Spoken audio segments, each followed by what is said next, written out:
Un sujet brûlant, n'est-ce pas? Propre à déboucher sur un véritable débat de société, digne de l'affaire Dreyfus. Parmi les arguments que va certainement mettre en avant mon adversaire, on pourra noter la nécessité d'une personnalité juridique ou encore d'une citoyenneté pour accéder au droit de vote, chose dont ne dispose malheureusement pas les Lémuriens. Les Lémuriens ne sont également pas humains, ce qui pourrait rendre ridicule toute idée de les voir un jour voter. Il y a également toutes les difficultés relatives à la mise en place d'un tel scrutin. Ces arguments ne sont en soi pas dénués de sens, bien au contraire, mais ils se restreignent aux apparences, aux lieux communs. Pour autant, pour évoluer ou même progresser, il faut être en mesure d'élargir ses champs des perceptions. Ce qui apparaissait il y a 100 ans comme une chose impensable, tel le droit au mariage pour les homosexuels, est désormais une réalité. Possible que tout le monde ne soit pas encore prêt à voir les Lémuriens voter, certes, mais qui sait ce qu'il adviendra dans 10, 15 ou même 20 ans.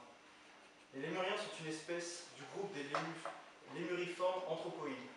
Notez le mot anthropoïde, on y reviendra plus tard. Pour résumer, il s'agit d'animaux proches des primates.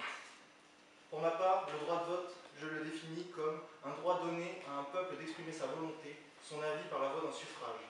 Nulle part il est écrit dans les textes que les animaux ne disposent pas de certains droits, dont ce droit. D'autant que le terme de peuple ne renvoie pas à une population uniquement humaine. Les animaux sont également un peuple. Il est de notoriété commune que les animaux ont une volonté, un avis, qu'ils ne peuvent cependant pas exprimer par la voie de la parole. Mon rôle sera donc ici, aujourd'hui, de défendre l'idée d'un droit de vote des Lémuriens qui, loin d'être ridicule, pourrait changer la donne, pour eux comme pour nous. Donc pour le plus grand nombre, un animal à l'état sauvage est un animal libre, de manière générale, donc plus épanoui qu'en captivité. Mais seriez-vous aussi épanoui dans une société sans droit, sans moyen de faire valoir votre voix dans la désignation d'un leader? On y pense peu, mais le fait est là. Dans la société lémurienne, le pouvoir est accaparé par un seul individu, un seul chef, un leader arrivé à cette place à force de démonstration de force et non de démocratie. Le lémurien moyen est opprimé, écrasé par un pouvoir qui n'a pour lui aucune légitimité, aucune valeur, si ce n'est celle des coups reçus. Le cinéma hollywoodien dépeint parfaitement cela. Je fais ici référence au personnage de King Julian dans la saga Madagascar. Sous ses airs d'imbécile jovial et rigoleur, ce lémurien est un tyran, un roi qui domine son peuple d'une poigne de fer. Comme dans les pays en proie à un régime autoritaire et où le droit de vote n'a pas cours, il est de notre devoir de venir en aide aux lémuriens, afin de leur amener ce qui leur fait aujourd'hui tant défaut, un droit d'exprimer leur volonté. Mais si seulement cette situation d'humiliation de la culture lémurienne s'arrêtait à la vie sauvage, au contraire, elle perdure et même s'accentue avec la captivité. Enfermés dans des cages avant de subir la dure loi de l'expérimentation laborantine, les lémuriens ont peur.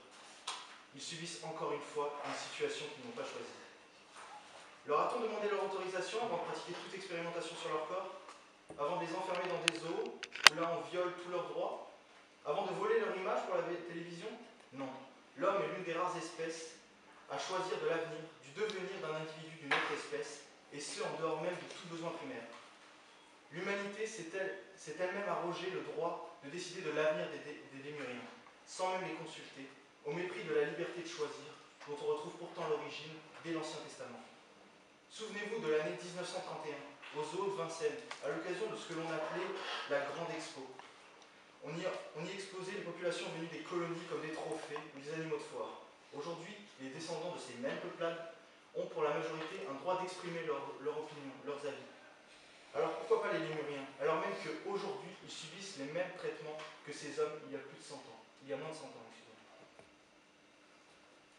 La thèse dite de la lémurie vient ensuite appuyer l'idée d'une future accession des lémuriens au droit de vote. Cette théorie, née de l'esprit du zoologue britannique Sclater au XIXe siècle, dispose de l'existence d'un continent à l'est de l'Afrique, la Madagascar d'aujourd'hui, où vivraient uniquement des lémuriens. Cette thèse est intéressante car l'auteur rajoute qu'il s'agirait de la terre de la troisième humanité. Et si les lémuriens, au lieu d'être une simple espèce animale, étaient des êtres humains, seulement bloqués à un stade d'évolution plus primitif que le nôtre? Cette approche a le mérite de poser la question. Et dès lors, l'idée de nouveaux droits, de cette humanité qui est offerte aux lémuriens, prend de la valeur. Cependant, cette thèse n'aurait aucune valeur sans les observations relayées par les scientifiques. Comme tous les primates, les lémuriens sont dotés de pouces opposables, ainsi que de la faculté de se dresser sur leurs membres antérieurs. Seulement, les lémuriens ne sont pas des primates. Est-ce alors une coïncidence que le seul autre être vivant, n'étant pas un primate et disposant des mêmes caractéristiques physiques, soit l'homme? D'autant que les humains, les lémuriens, sont deux espèces extrêmement sociables, qui n'évoluent qu'au sein d'une société organisée et hiérarchisée. Les lémuriens apparaissent alors biologiquement bien plus proches de nous que ce que la pensée commune nous rapporte. Leurs comportements même sont empreints d'une certaine humanité. Il s'agit d'une des rares espèces à être en mesure de pratiquer le yoga, les selfies ou encore la danse. Si proches de nous-mêmes que les scientifiques s'accordent à dire que le regard et les expressions faciales des lémuriens sont celles se rapprochant le plus de celles des êtres humains et sont parmi les plus expressives. Seulement, puisque dénués de parole, il faut trouver un autre moyen pour les lémuriens de s'exprimer. Alors pourquoi pas la voie du suffrage? Le discours écologiste actuel nous pousse, nous humains, à nous interroger sur le ressenti des autres espèces peuplant la planète, notamment en raison du fait que ce sont principalement les espèces dites animales qui souffrent le plus des changements climatiques et des conséquences que cela engendre. Le lémurien est l'une des espèces les plus concernées. La déforestation détruisant son habitat naturel, le lémurien est condamné à survivre dans des environnements hostiles. Il n'a pour autant pas pris part à nos différentes activités polluantes. Ces mêmes activités qui sont en cause du changement climatique. Les lémuriens ne sont alors que des dégâts collatéraux. Les politiques actuelles se targuent de donner la parole à ceux qui souffrent véritablement, selon eux. Pourtant, ils oublient ceux qui souffrent et subissent en silence.